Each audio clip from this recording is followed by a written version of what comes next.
2 weeks after the indictment, I was appointed to represent Clifford Pike. The charge, suspicion of murder, arson, and grand theft. Yeah, I said that. And is this your signature? The district attorney says that you did it for the insurance money. No, sir. The voices made me do it. The voices? I didn't want to, Mr. Matthews, but the voices, they wouldn't leave me alone. They made me do it. Mr. Matthews, you do me a favor. The jailer has $40 of mine. Well, you get it and buy the boys some cigarettes and candy. There's some awful nice fellas in there. Some of them don't have a dime. I'll talk to the sergeant. Makes me feel bad to see what those voices can do to other people. Mr. Pike, were you ever in an institution of any kind? I'm not crazy, Mr. Matthews. You mustn't think that. I'm sorry. Were you ever in the Army? Yes, sir. For how long? 3 months. I was discharged on a Section 2. Emotionally unstable. And what did you do before you joined the transit company? Knocked around. Busboy, hotel clerk, done a million things. Once I worked in a nursery. I love flowers. Driving that streetcar was the worst. People are mean to you. There's rails. They make noises. Sometimes they sing. Autos cut in front. You can't turn. You got to go right where the rails take you. I dream every night of taking a car down the street without rails. Someday I'll do it.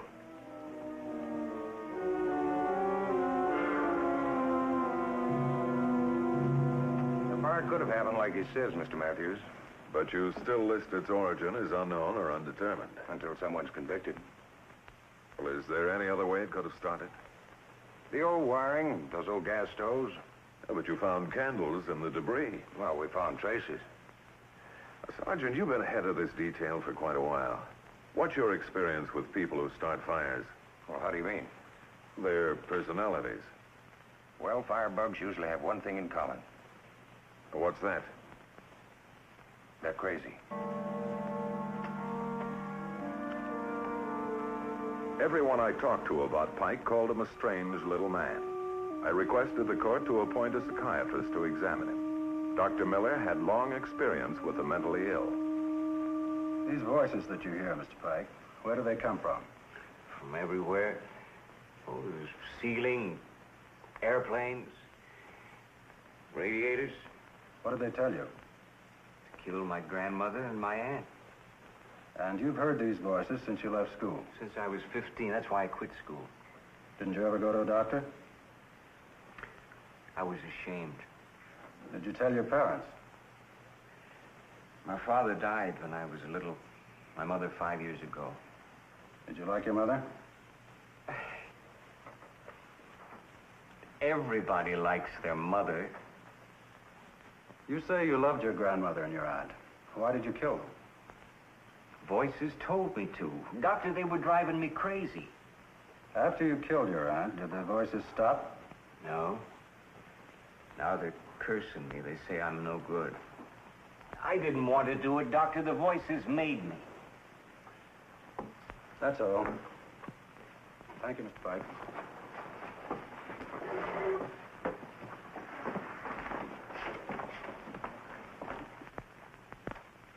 Come in, Bart. What do you think? An obvious case of schizophrenia with a very strong guilt complex. What caused it? His father was a promising musician. His grandmother and his aunt expected him to be like his father. Instead, he was erratic, unreliable, a drifter. They constantly criticized him for his failure. Yet he says that he liked them. Sure. Because he feels guilty for hating them. What about his parents? Both dead. I gathered that his mother must have been dominated by the grandmother, who was a strict disciplinarian. Well, when he comes up for plea tomorrow, I'll enter an additional plea of not guilty by reason of insanity. How do you feel? In my professional opinion, he's insane. The case of the People versus Clifford Pike went to trial in Superior Court on May 15th before Judge Homer Edwards. We elected to waive a jury trial. Dr. Anthony B. Collins, autopsy surgeon for the county coroner, established the cause of death of Miss Rosetta Pike, asphyxia from inhalation of smoke. Insurance investigator Berger told the court that Clifford Pike stood to inherit $15,000 in life and fire insurance upon his aunt's death. Deputy District Attorney Hornsby needed only a few witnesses to establish the contention of the state that Clifford Pike was guilty. He then rested his case. Having no witnesses to dispute the facts introduced and basing my hopes on the insanity trial to follow, I rested my case. It is the verdict of the court that the defendant, Clifford Pike, is found guilty as charged. We will take up the sanity issue tomorrow. Court will recess until 10 o'clock tomorrow morning.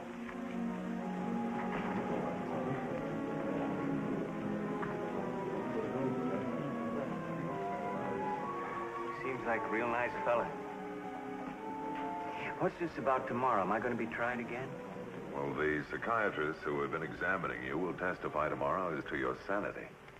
Mr. Matthews, I'm not crazy. I'm as sane as you are. For your sake, I hope you're not.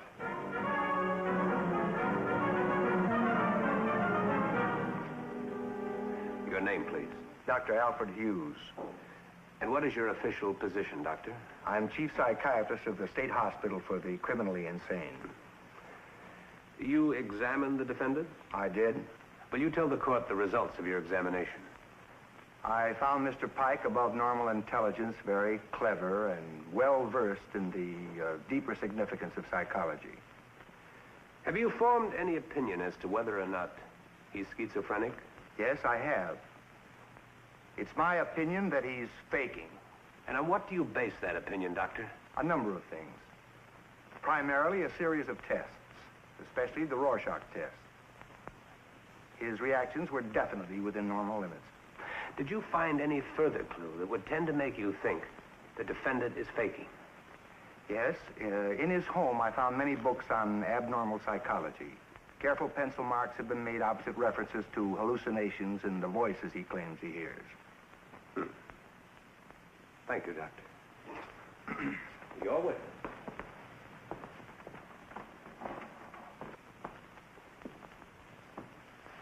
Dr. Hughes, do you know of any people mentally ill that read books about their illness? Yes. Well, aren't most schizophrenics intellectually aware of their problem? Many are. Are these marks that you mentioned, couldn't the defendant have made the marks because they illustrate his problem?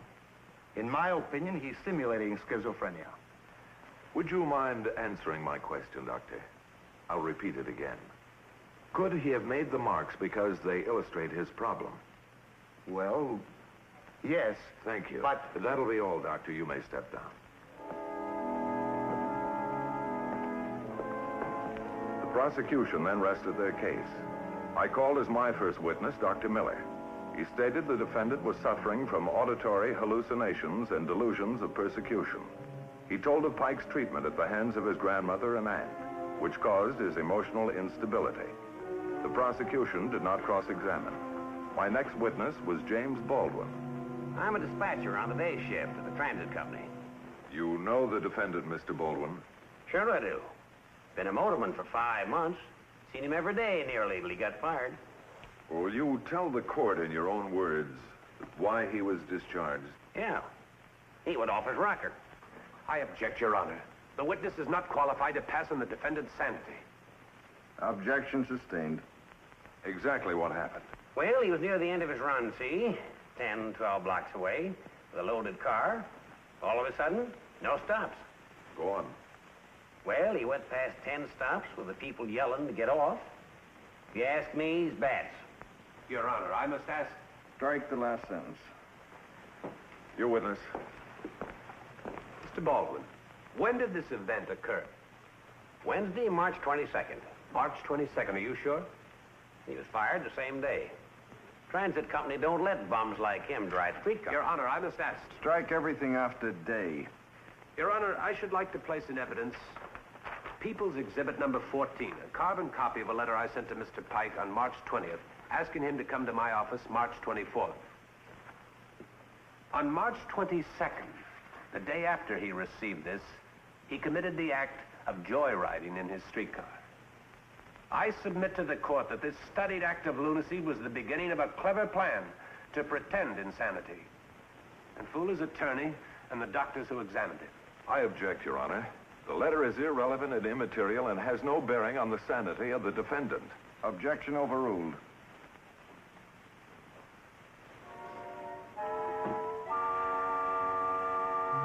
It is the finding of this court that the defendant was sane at the time of commission of the offense and is sane now. I'll put this matter over to the 28th for sentencing. No. No, you can't let him do that. He made a mistake. I'm crazy. Having been found sane, Clifford Pike was sentenced to die within 90 days. I went to visit him in the death house at the state prison. They got no right to kill me. I'm not responsible. I'm insane. I appealed to the state Supreme Court, but they turned us down. Why can't they understand? The voices made me do it. Mr. Matthews, get me another psychiatrist. Wouldn't do any good. And go to the governor. I'd like to, but I need to present extenuating circumstances. Now, isn't there anyone you knew as a boy who could testify in your behalf? The neighborhood's full of new people. Well, can't you remember who lived next door to you when you were a boy? When they died, the new owners made a rooming house out of it. It's no use, there's nobody. Don't waste your time. Don't you worry about that. It's my job to find someone. I was puzzled. My client's life was at stake, and yet he refused to cooperate. With the help of an old city directory, I located a former neighbor of the Pikes without too much trouble. Yes, sir? Hello, I'm Bart Matthews, Public Defender's Office. Oh, yes. I read your name in the paper. You're Clifford's lawyer. Come in. I've been following the case very closely. You don't know how upset I've been. Is he going to die? Could you tell me something about his childhood, Mrs. King? Such a nice boy. Would you like some cocoa? No, thanks. His poor mother. I hope she doesn't hear about it. His mother, she's dead. Dead? Did he say that? Why, land sakes alive, he must be crazy. She's in Canada, left about a week after the fire. How do you know? Oh, Annette's been visiting me from time to time for 5 years now. Ever since I moved here. I guess I'm about her only friend. Why, she was here the day before she left. She was so happy. Of course, she didn't know that Clifford... Why should she be so happy? She was free, like a bird escaped from a cage. I'm not one to gossip, Mr. Matthews, but that old Mrs. Pike and her daughter made life miserable for poor Annette. They treated her like dirt. Well, do you know of any reason why Clifford should lie about his mother and say that she was dead? No, he loved her in his way, I'm sure of that. Where can I reach her? She's near Quebec. She's French-Canadian, you know. Oh, I had a lovely card from her a few weeks ago. I always save my prettiest postcards. This one is of a lake. Lake, St. Raymond. May I have it? Oh, if it'll do you any good. I'm sure that it will, Mrs. King. You haven't written about the case? How could I tell her that Clifford's going to die? I see what you mean. Got a new psychiatrist? No. How can I believe anything you say, Pike? Why did you tell me your mother was dead? She is. She's in Canada. She went there a week after the fire. Mr. Matthews, she's got a bad heart. If she learns about this, it'll kill her. Pike, she's on her way here now. You lie. Nobody knows where she is. She was located at St. Raymond, Quebec. My mother's not on trial. I am. You can't bring her into this. Her evidence might get us a new trial. I don't want a new trial. Get out. I don't need you. I don't need anybody. And leave my mother alone. Leave my mother alone. Leave her alone. Do you think you could get a new trial, Mr. Matthew? If you could help me find some new evidence. Clifford is a strange boy, but it's not his fault. Mr. Matthew, can you understand what it means to raise a boy in a house of hate? I married his father in Canada. during the First World War. When he brought me home, his mother and sisters were furious. His father died a year after Clifford was born. You were forced to live with him. 35 years. And Clifford hated his aunt and grandmother? But he never forgave them for their treatment of me. I wanted more than anything in life to get away from that house, to go home again. You hated them that much? I didn't kill them, Mr. Matthew. But I must confess that deep in my heart, I wished them dead. Oh, I would never do anything like that. I want to see Clifford, Mr. Matthew, to tell him that I understand. I'll contact the warden and arrange a visit for you. Thank you. Please tell them not to be too angry with Clifford.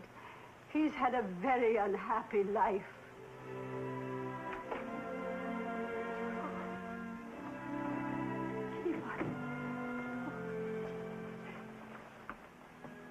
Clifford. Why did you come back? You didn't have to. Mr. Matthew thinks he can get you a new trial if I testify. I won't let you. Please, Clifford. Mother, you know why I got you out of the country so fast? Now leave before they discover. Discover? Discover what? What are you talking about? Mother, let me do this for you. I've never been a good son, but I'll get off. Don't you worry about me. Clifford. I've never been a good son to you. I ran away, left you to stay with them.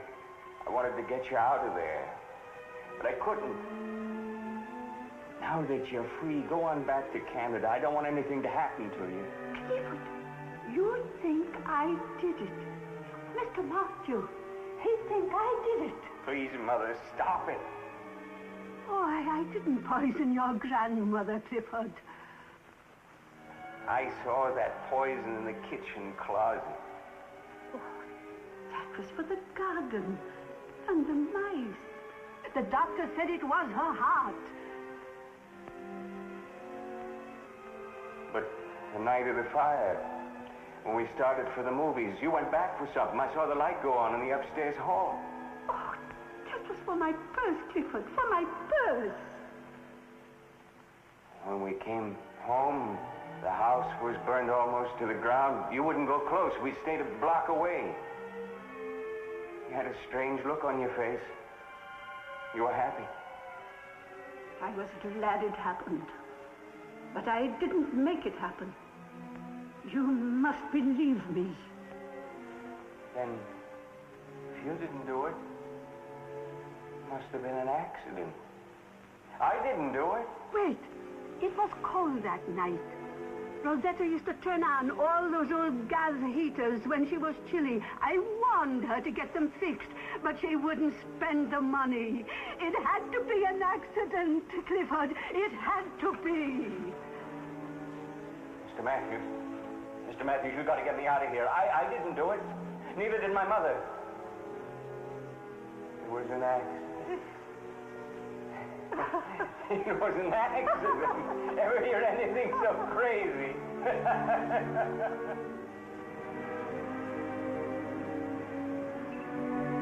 With my client in the death house, I was able to get the state Supreme Court to listen to my appeal within 2 weeks. I presented my new evidence.